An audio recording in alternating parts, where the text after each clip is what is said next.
Shalom, saudara-saudariku dan para sahabat insani yang dikasihi Tuhan. Selamat berjumpa kembali dalam program Renungan Rohani Insani. Inspirasi Sabda Allah hari ini, Rabu 4 November 2020. Bersama saya, Pastor Marcel Lolotandung. Marilah berdoa. Dalam nama Bapa dan Putera dan Roh Kudus. Amin. Allah Bapa yang Maha Baik, hari ini gerejamu memperingati Santo Carolus Borromeus, uskupmu, yang telah memberikan teladan iman yang luar biasa kepada kami dalam hal kerendahan hati, kesederhanaan, dan kerelaan untuk berkorban. Semoga kami, umatmu, selalu dapat meneladan sikap beriman Santo Carolus Borromeus.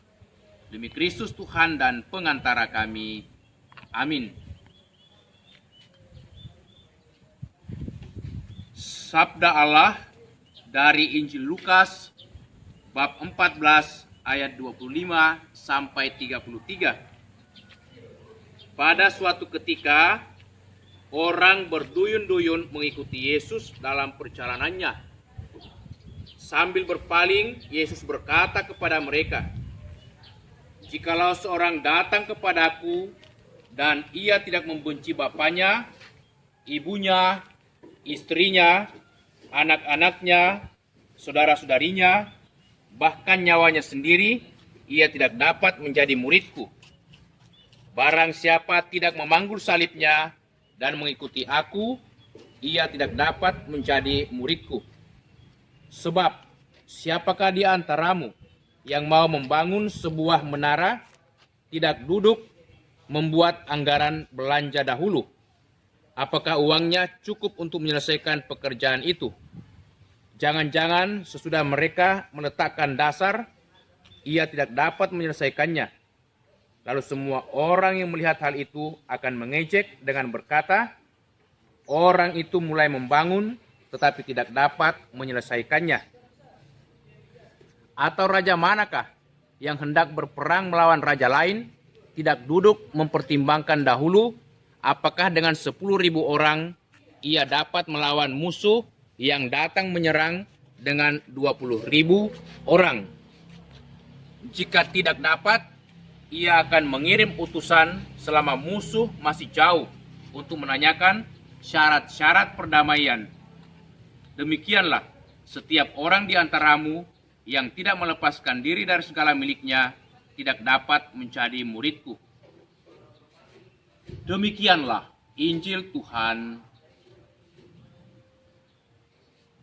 Saudara-saudari, hari ini kita memperingati Santo Carolus Borromeus, seorang uskup. Ia lahir di Milan, Italia pada tahun 1538 dan meraih gelar doktor di bidang hukum tahun 1559.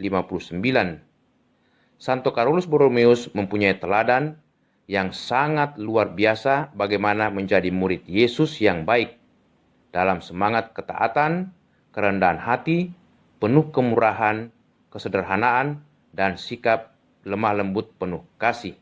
Saudara-saudariku, dalam perikop Injil hari ini kita mendengarkan bagaimana Yesus mengingatkan kita. Mengikuti Yesus bukanlah suatu pilihan, tetapi suatu keputusan. Karena itu, setiap orang yang mau mengikuti Yesus harus mempertimbangkan dengan matang apakah ia sanggup mengikutinya ataupun tidak. Hal itu nyata sekali dari ketiga ayat dalam perikop ini, di mana pada ayat yang ke-26 Yesus mengatakan, "Barang siapa datang kepadaku dan tidak membenci bapaknya, ibunya, istrinya, anak-anaknya, saudara-saudarinya, bahkan nyawanya sendiri, ia tidak dapat menjadi muridku." Mengikuti Yesus berarti kita harus memutuskan bahwa saya lebih mengutamakan Yesus melebihi orang tua, istri, ataupun juga anak-anak, ataupun juga sanak saudari kita.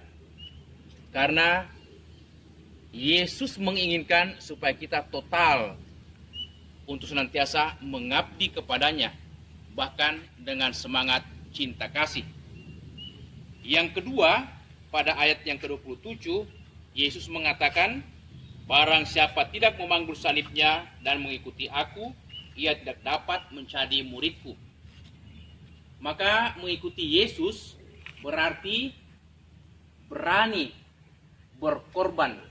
Bahkan kadang-kadang kita diminta untuk mengorbankan segala kesenangan-kesenangan kita, juga mengorbankan diri kita sendiri.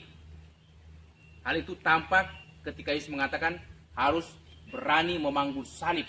Salib menggambarkan kerelaan untuk berkorban dan kesediaan untuk mengalami berbagai macam penderitaan karena Yesus. Dan yang ketiga, pada ayat yang ke-33, Yesus mengatakan, setiap orang di antara kamu yang tidak melepaskan diri dari segala miliknya, ia tidak dapat menjadi muridku. Yesus menghendaki supaya kita berani melepaskan segala macam hal yang menjadi milik kita. Kita harus menjadikan Yesus sebagai milik utama kita, yang merupakan hal yang paling berharga dalam hidup kita ini. Maka yang dituntut dari Yesus 3 hal. Mencintai Yesus lebih daripada segalanya, termasuk mencintai orang tua kita, harus lebih pada mencintai Yesus. Kedua, berani memanggul salib, berarti berani berkorban untuk Yesus. Dan yang ketiga, berani melepaskan diri dari segala milik, berarti kita berani mengandalkan Yesus, hidup dalam kesederhanaan, bahkan dalam kemiskinan karena Yesus. Sehingga dengan demikian, kekuatan kita, kelimpahan rahmat yang kita dambakan, hanya kita harapkan dari Yesus. Itulah sikap atau keputusan mau mengikuti Yesus. Amin. Kita berdoa. Allah Bapa yang Maha Baik, kami mengucap syukur kepadamu atas panggilan menjadi murid-Mu, dan juga karena kami berani mengambil keputusan mau mengikuti Engkau. Semoga rahmat-Mu, Roh Kudus-Mu senantiasa membimbing kami supaya kami tetap hidup sebagai murid-murid yang sejati. Demi Kristus Tuhan dan pengantara kami. Amin. Tuhan bersamamu. Semoga saudaraku sekalian senantiasa dilindungi, dibimbing, diberkati Allah yang Maha Kuasa, Bapa, Putra, dan Roh Kudus. Amin. Terima kasih saudara-saudariku para sahabat insani yang telah mendengarkan sabda Allah. Semoga saudara-saudari selalu diberkati Tuhan dalam setiap aktivitas dan pelayanannya. Amin.